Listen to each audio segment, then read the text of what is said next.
Welcome to the Centre for Career and Calling, where we bring you information, resources, and food for thought on vocational discernment and professional formation. Hello everyone. This is the video developed by the Center for Career in Calling for the students and graduates of the King's University.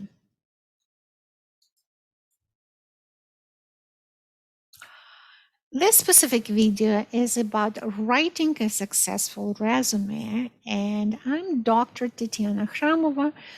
I work as a work integrated learning coordinator for the Center for Career and Calling, and I'm also adjunct associate professor here at the King's.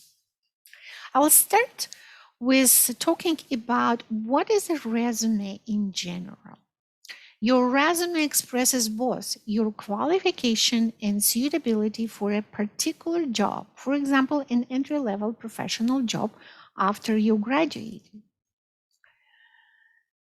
It is a dynamic and ever-changing summary of what you can do and what you have accomplished. So if you had a resume last summer for your summer position, you have to change your resume based on your new degree obtained as well as courses taken during the last year of university and some other accomplishments. The resume often considered to be a marketing tool. Yes, you market yourself to a potential employer. It could be your first introduction to a potential employer, and you want that introduction to be both positive and memorable. So it is definitely worth taking the time to be sure it reflects you and what you have to offer an employer. As you market yourself, it might take you some time to write a first version your resume after the graduation, then perhaps a second version, and please be sure that this is a really solid document. So the resume is the information you choose to include and what you choose to leave out. So do you need to include everything about yourself in your resume? Of course not. You market yourself for a specific job, so include the specific information about yourself, which is relevant for these specific jobs. Short or long, pretty often, students ask, how long should be my resume?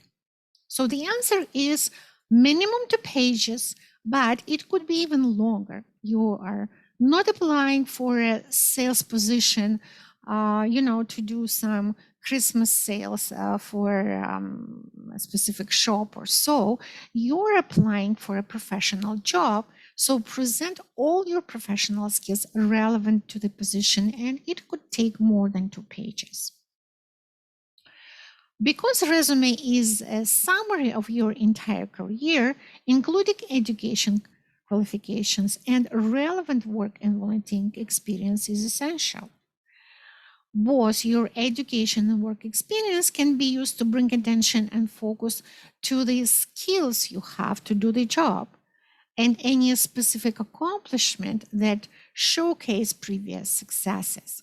So being focused on your previous successes is important because employer is hiring you to be successful in the position. So highlighting your successes is definitely important. And a resume is expected to provide details about your skills, training, and work experience. But not only that, it should be also a reflection of your volunteer history, achievements, interests, and hobbies.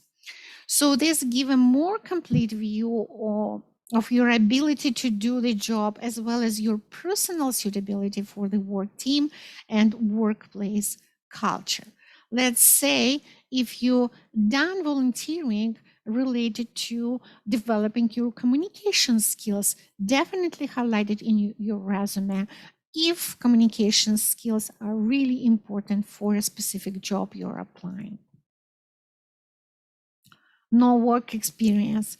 That's I've seen a lot when work with the students, because lots of our students here at King's are focused just on their studying and not doing lots of jobs and volunteer. So if you've had little or no previous work experience in your area of expertise, you can still have a great resume. And just be aware that employers are interested in your suitability for their organization based on the skills you've gained through all your experiences, not specifically work experience, but your studying experience, your project, your work on together with others, your presentations. You might work for a student life, do some leadership during the university years. All of these are really counted and could be well received by employers. If you volunteer in your community, traveled extensively, being involved in artistic or athletic pursuits, or have interesting hobbies, you've gained valuable transferable skills to present to an employer. Let's say traveling experience showcase to the employer that you are aware about different countries and more suitable for a diverse environment. If you have athletic pursuits, it means that you juggle schooling and athletic activities, and that means you have a good time management skills and so on. So it is important to understand that when you present yourself, it's not only about subject you study at university and specific jobs you've done. That's about all activities you've done in different capacities. So now, resumes could be written in certain styles, and there are three styles, like main three styles of resumes. A chronological resume arranges information in order of time and is perfect for someone who has had a progressive career with a single focus. The functional resume is organized around the skills and achievements an individual possesses. It is arranged by skill sets and achievements with minor attention given to where these were attained. If there are large gaps in time that cannot be accounted with experiences of work, education, travel, or volunteerism, then a functional resume is ideal. And then we have a combination resume, draws on the other two styles and arranges information by both achievements and time. For most people, the combination style allows for the most comprehensive presentation. So you highlight your skills and achievements, at the same time present chronological ordered information about yourself. So targeted versus general resumes. So resume writing has evolved dramatically over the years, and gone are the days when applicants tend to have those same generic looking resume that overly state their past experiences. So just like pure chronological resumes. Employers now prefer simpler resumes that speak about their specific qualities and competences. These resumes are regarded as targeted. So think about and choose the right style for your resume.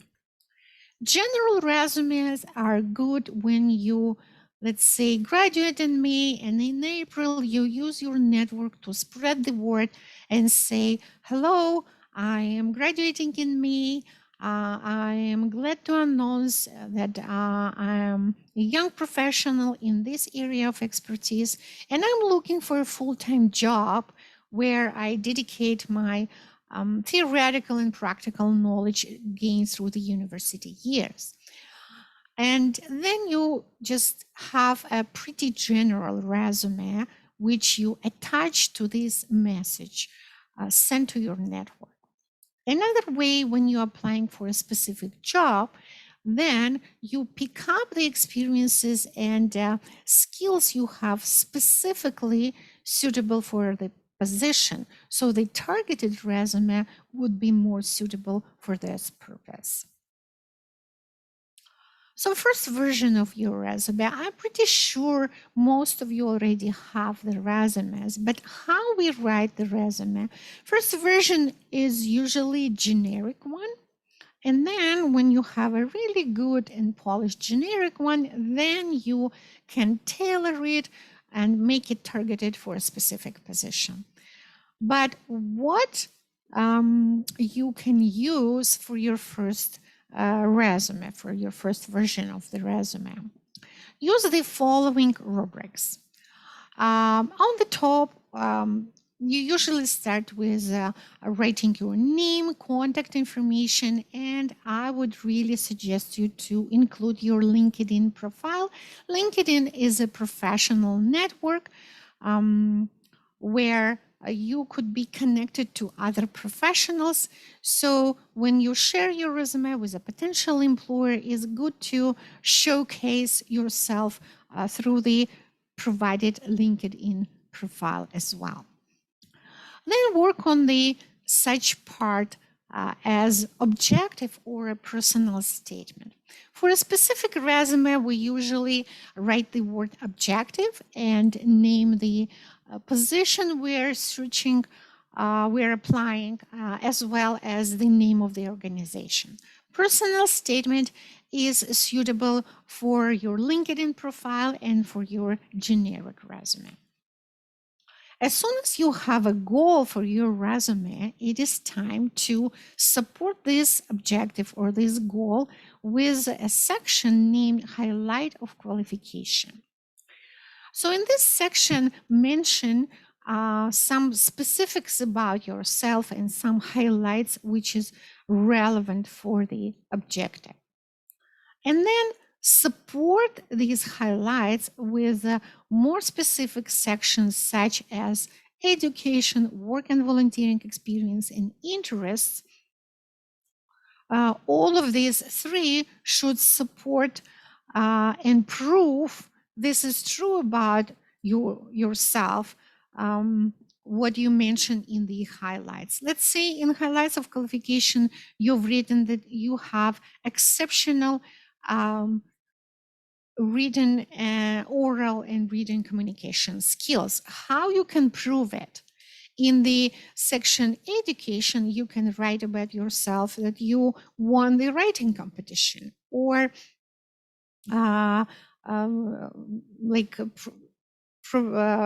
did a lot of group presentation during these classes.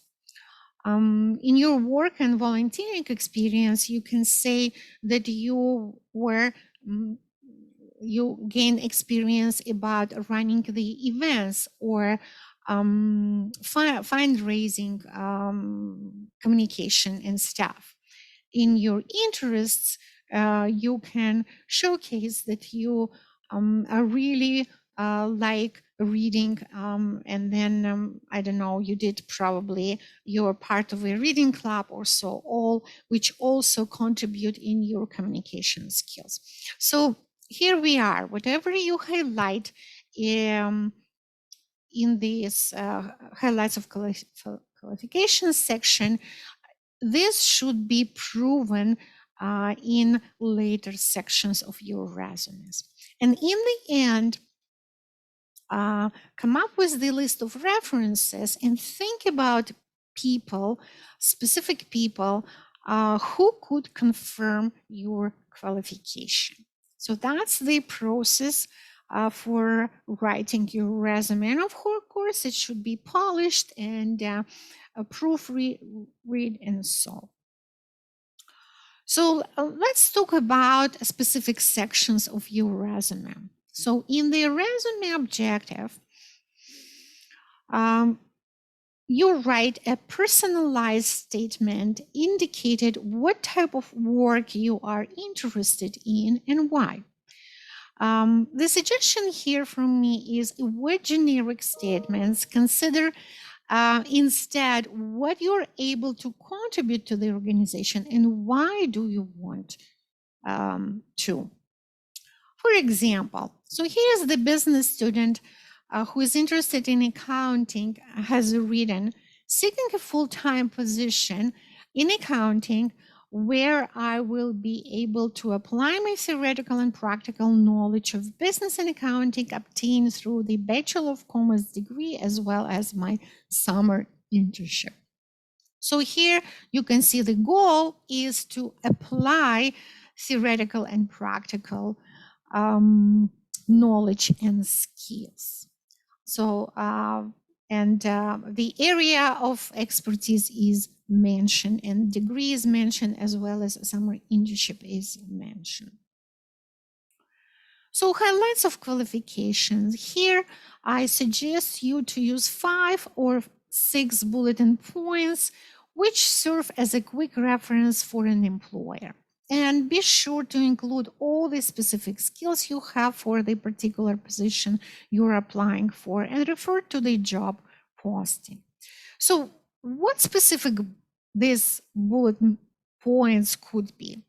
Start from 3 points which are kind of more technical skills and technical information about yourself, such as highest level of education completed, years of related experience in the particular field, occupation, industry, relevant computer and technology skills. And then continue with the bullet point which highlight your people or soft skills. For example, particular abilities or transferable skills that would benefit the workplace, communication skills, organizational skills, time management, customer service skills, etc.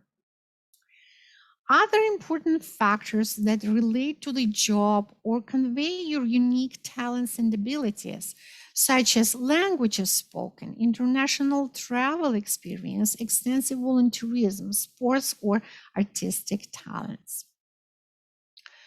And you also can add as a last bullet your award certification and professional membership.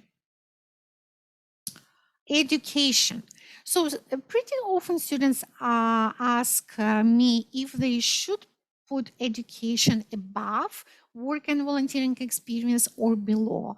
Because you're graduates or current students, I would suggest to do education first because being in school, this is the most important job you've done doing are now. So education should be first. Later on, when you gain more work experience, then you can move education down in your resume. So beginning with your current education, list all of your education in a reverse chronology. Include name and location of university school, any achievements, academic accomplishment, club membership, and etc. For example, so here you can see Bachelor of Computing Science degree at the King's University. Always mention the city and province, and if you're applying for jobs abroad, then put Canada here as well. Date of completion, or if you're still in school, you can put the start date and current.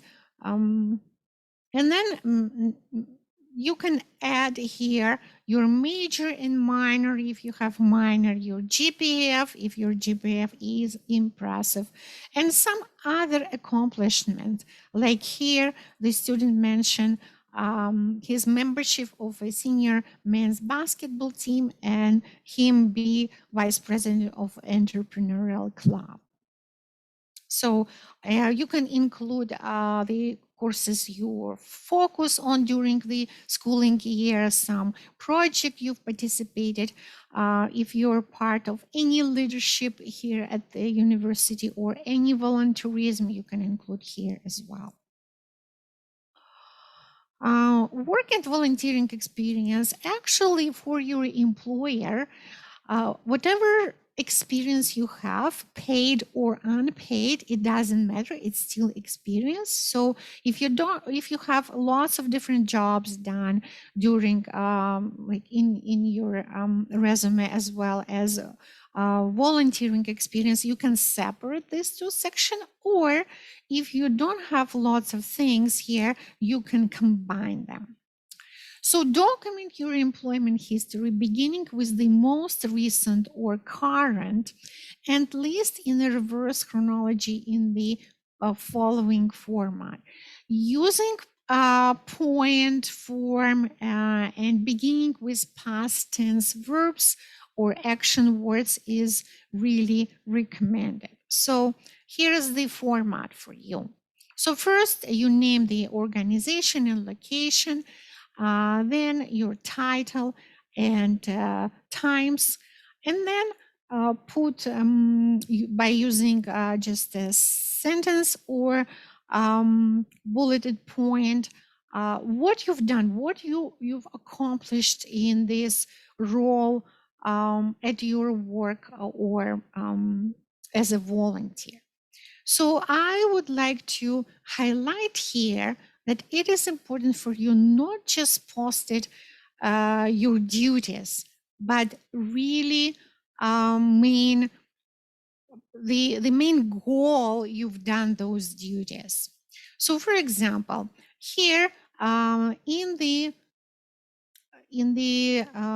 capacity of merchandising team lead, my student has written, led the team of 5. So highlighting the leadership skills. Then here's the duty: organized, condensed, and curled a certain product in 8 garden centers across Edmonton. So here's students highlighted the scope of the job. So 8 gardens, that's a lot.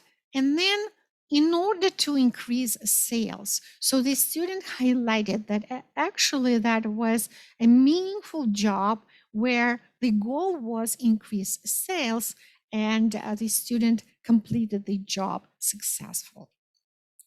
So now sports and interests. So in the sports section, if you're an athlete, have this section as a separate and include your involvement and interest in the recreational or organized sports, and possibly your level of competency or awards. You also can combine sports and interests together or have just a separate section about your interests.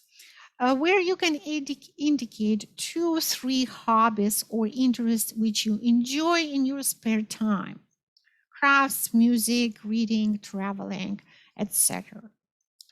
You can find more examples, specific examples, in my blog, Hobbies on Resume, posted on the Center for Career and Calling blog page.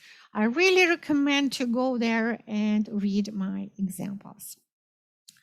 So now references. Pretty often students ask me if they need to include the references in resume or have it on a separate page. Actually, it doesn't matter from my perspective. You can do both. But what does matter that you actually do have the list of references prior you're applying for any position. Present your list of references on the separate sheet with the same heading as used in your resume. So then you can show that you're consistent with your formatting, which actually project that you are a professional. So how many references should be on the list? I would say at least 3.